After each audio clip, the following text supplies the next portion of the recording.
les émotions ne suivent pas. Là, tu es plombé par le doute, par la peur, par la culpabilité, et surtout, ton entourage te plombe, te tire vers le bas, je veux dire. Parce que malheureusement, 99% de la masse, comme je te l'ai expliqué, vibre dans le paradigme du survivant. À la culpabilité, à la jalousie, à la peur, au doute, etc.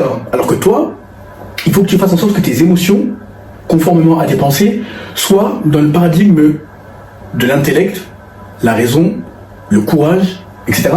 Et dans le paradigme du spirituel, l'illumination, la paix, la joie, etc. Ensuite, une fois que tu as émis cette pensée, que l'émotion est positive et dans le paradigme de l'intellect ou du spirituel, il faut que tu aies la ferme conviction que c'est déjà fait. Non pas que ça va déjà arriver, mais que c'est déjà fait. Oui, tu as bien compris que c'est déjà fait.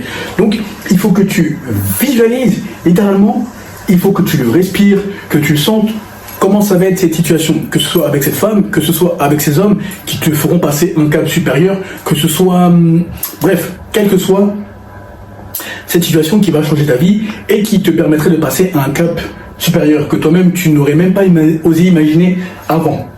Donc il faut que tu aies la ferme conviction et bien entendu, il faut que tu aies l'action. Tant qu'il n'y aura pas d'alignement entre les pensées, les émotions, la conviction ou les convictions et l'action, eh bien tu ne manifesteras jamais quoi que ce soit.